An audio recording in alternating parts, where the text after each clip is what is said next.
Everyone, welcome to another edition of Founder Wisdom Podcast. Today we have with us Laurie Wiggins. She's CEO of Beyond, a very cool company based in Tyson Corner, Virginia. Laurie, can you introduce yourself and tell us a bit more about Beyond? Sure. Charles, thanks for having me on today. I'm the CEO of Beyond, and Beyond is a business growth consultancy. We help software, technology, and manufacturing companies grow their profits and their revenues. We assist them in developing not only the plan for that, but we help them really understand what the issues are with their companies. We have a variety of methods and questionnaires to do that. We also help implement the plans and strategies that we help them come up with. Okay, and to be precise, with what kind of businesses do you work in? What sector, what size, and what kind of persona do you deal with here? Sure. We typically work with companies that are 5 to 50 million in revenue, so lower middle market companies. We work with companies in sectors including IT, robotics, IoT, aerospace, manufacturing, software, SaaS, other sectors like that. Okay, very cool. And these companies, do they aim for an exit? Like, why do they take your services? Is it to be potentially acquired, or is it just to increase margins? What is the typical case here? It's all of the above. So we help companies organically grow if they choose to do that, scale, and acquire. So those are the three main ways that companies grow. Also, you can have combinations of those. So that's what we help companies do. And it's very important not only to increase your revenues, but also to increase your profits. Because if you just increase your revenues and you don't look at profits, you might also be increasing your expenses even faster than your revenues, and that's not a good place to be. What kind of recommendations do you make to those companies generally to improve their margins? Right. Well, it depends on what they want to do. So if they're looking to organically grow, we would assist them by understanding where they think their problem spots are and addressing those.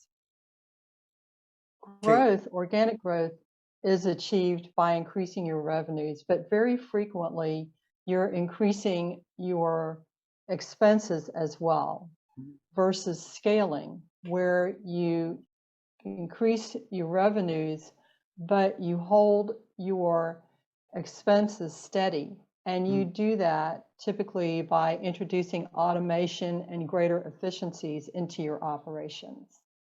Whereas with acquisition, of course, you make the decision that the way to grow your company is to buy another company, and by doing so, you can increase your margins that way as well. Okay, and you have a background in space. Can you tell us more like about that and your past companies in space, and maybe we can relate that to also Beyond, if you still have some connections in space with space companies nowadays? Sure.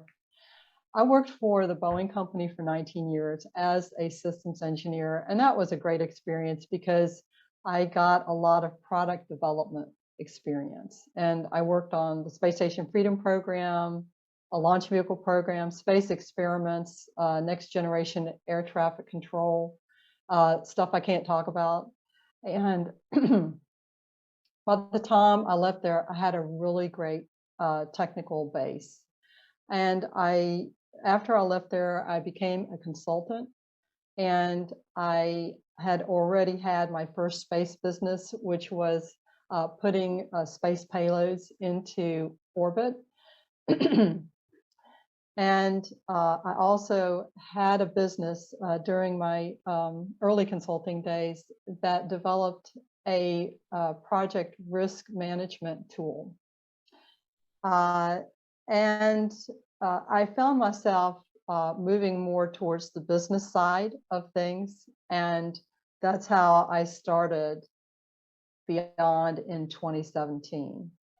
And you were in charge I of feel like, bringing like payloads to space at some point. You had a company that did that, to space company. Tell us a bit more about that. right, to space, yes. We would take payloads that people wanted to fly and take them to space. Um, I had trouble getting flights. That was the main problem with getting that company beyond the startup stage. So this was the early 2000s when there are far fewer flights. But that was a great experience because I learned a lot about startups and how to do that and how to So how did market and SpaceX how to work succeeded with clients. into bringing payloads? Like, what did they do differently than you did back in these days? SpaceX versus Yeah, my company, is that the question? yeah, Well, first of all, it helps to have a billionaire financier. indeed. Yeah, Money kills, or the lack of it, kills a lot of startups. yeah. But you know, one thing I learned about um, the startups that I did have Yeah. and my current business is how to do business, how Hmm. to be a successful business person. Yeah. And along with the broad technical background that I have, both my business partner and I share that. We have a lot of product development experience as well as business acumen, and that's a discriminator for us for Beyond. And nowadays, do you still work with some space companies? I do. As a matter of fact, I was on the board of a space company, and they just got sold to another space company. So that was very interesting to observe that.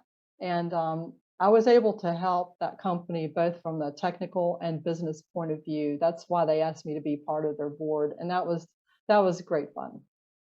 So what, as a general business strategy, um, what do you recommend generally with people that want to sell their businesses eventually, vs people that just want to build a behemoth or even a lifestyle business and live off the cash flow of that business? Do we actually need to sell or be acquired? What's the point of that? Right. So it really depends on your goals. Serial entrepreneurs, they start businesses with the idea of selling them in 3 to 7 years. And they know how to structure the business right from the get go so that it can be sold uh, rapidly down the line and that it will fetch a high multiple. Versus folks that have lifestyle businesses, they may have started that business and had it for 20, 30, even 40 years. So this is not only their business, their income, but it's a vital part of their identity. And so parting with it can be difficult emotionally.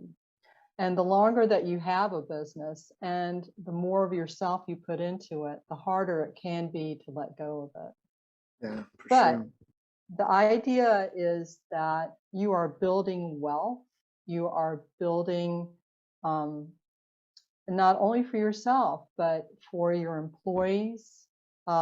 You are providing them a means to make a living, you're serving clients, and you're being hopefully a force for good in the world. And when you go to sell that, then you want to make sure that your employees are taken care of. You want to make sure that you don't leave money on the table. These are the main concerns that folks have when they sell their company. I want to sell my company. What do I need to make sure of from day one? What would make my company sellable down 3 to 7 years down the line? Sure. Well, first of all, make sure that the company can run without you. This is hard for a lot of business owners to address. because they want to be in the mix of things. But if you're going to sell successfully, and especially if you do not plan to be with the business after it's sold, you have to make sure it can run without you. So you've got to have the people and the systems to do that well, right? Also, your company will not be very sellable if you have more than 15% of your gross revenue that is dependent on any one customer. So you need to have a broad customer base. Sure. You'll do a lot better in the sale also if you have a scalable company. If you can take what you do and scale it up massively, and you don't have the accompanying increase in your expenses. When you go to sell, you want to have a good idea who you're going to sell to. And there's nothing that says that you can't contact potential buyers. As well, you need to have things in order, all your IP, your finances, your legal affairs, because due diligence will uncover shortcomings there and the price that you fetch could go down. If my plan is to grow through acquisitions, let's say that, I have my marketing agency and I want to acquire other marketing agencies, what would you recommend that I do to kind of scale this strategy, become humongous myself, and later on either just continue running these multiple companies or even exit building, this huge portfolio of marketing agencies? What would you recommend that I do, generally speaking?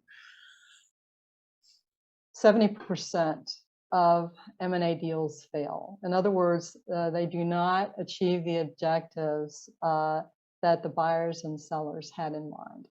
In order to avoid that, it is imperative that you plan the acquisition. And what this means is that within your company, you have agreement amongst the executives as to why you are acquiring and what the objective criteria are as far as a successful target goes. For example, in your case, you want to acquire to build, right? So are you building your customer base? Are you acquiring in order to get IP or other products? So in other words, you have agreement on that within your house. Yeah. Now, once you have that and the objective criteria, so you know a good target when you see it, is what we're getting at here. How are you going to pay for it? Typically, it's a mix of monies where you've got some internal company money, you've got some external money in terms of loans, or maybe you bring in investors, so you're giving away some equity. So you've got to have that in hand. Now, then, you're ready to go shopping. So maybe your targets are your competitors, or maybe they are companies in an adjacent market that you wish to enter. So once you've got that all sorted out, you approach them and then you undertake the deal. Okay. My case, well, a couple of things popped to my mind here, but yeah, first I'd acquired these various companies mostly for cash flow. So getting a bunch, like you said, they have a bunch of micro customers, and these customers, they pay, so I would evaluate their churn, their general customer satisfaction, their ARR, and so forth.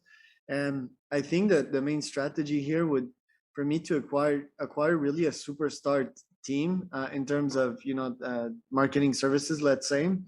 And once I have that team, which I would pay for a greater premium, I guess I'd pay that team for quite a high price, and then I would acquire other competitors that are doing a less good job at serving their clients, but do have a bunch of clients, so they're better rounded in sales.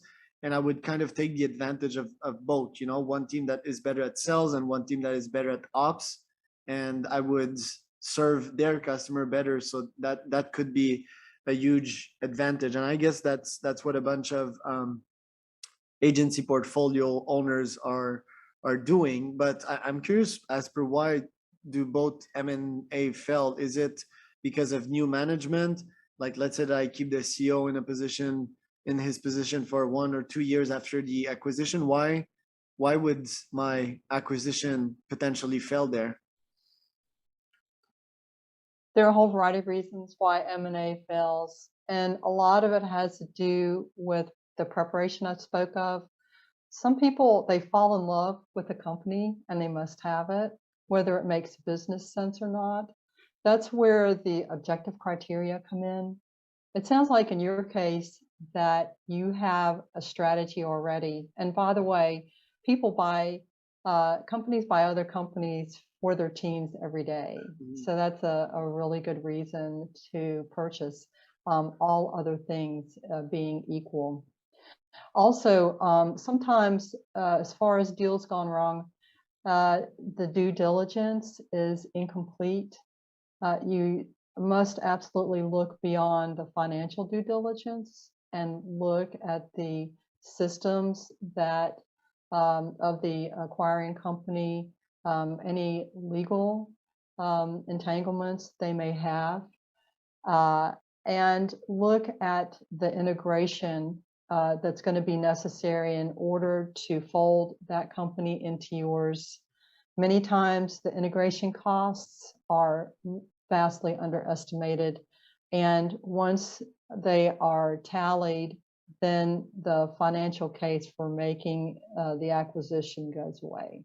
So you have to be very cognizant of the whole process and the costs associated with the whole process.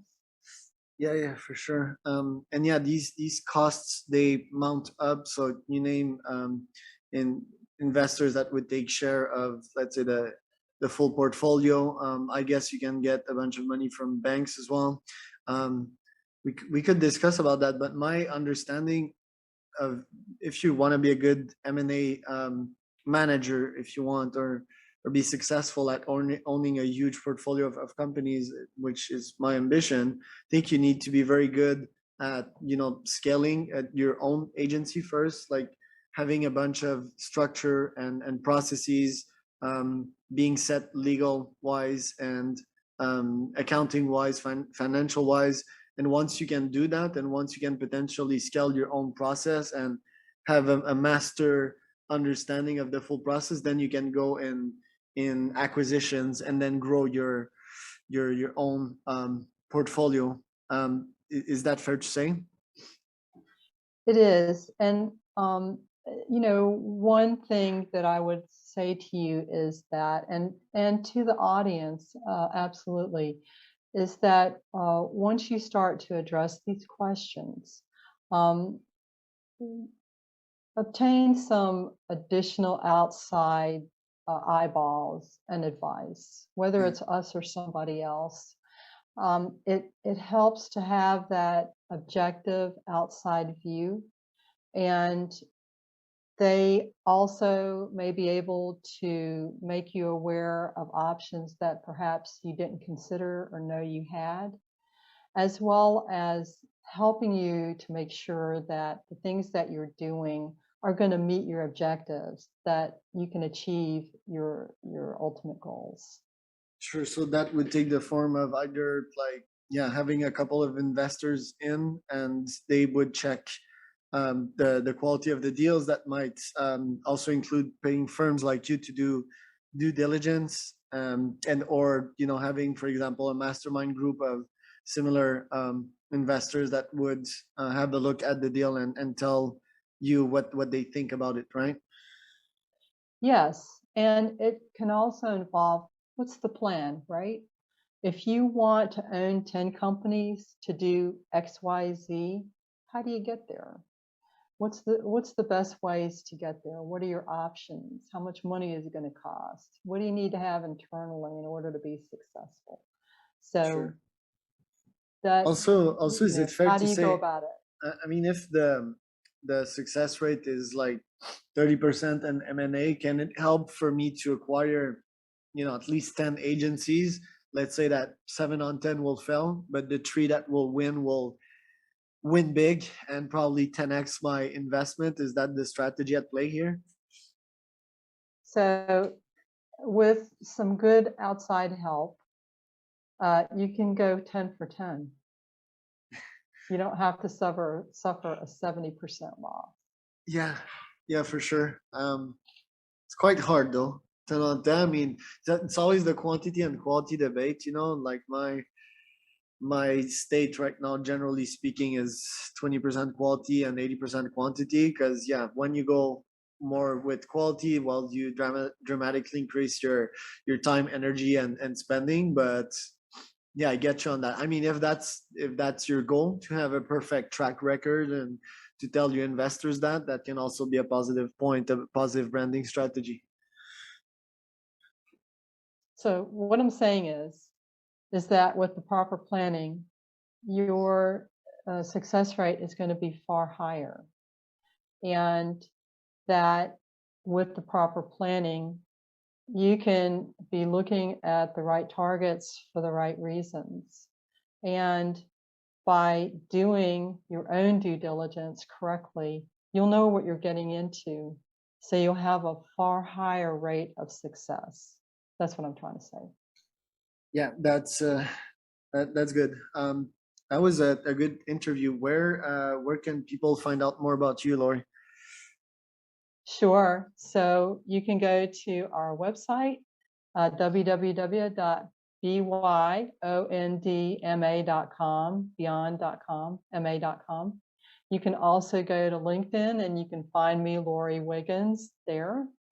And in case anyone is interested in talking about their company situation, happy to get on a call with you. And my contact information is both on the website and on LinkedIn. Right. Well, Laurie, thank you so much. Have a great rest of your day. Thanks. You too.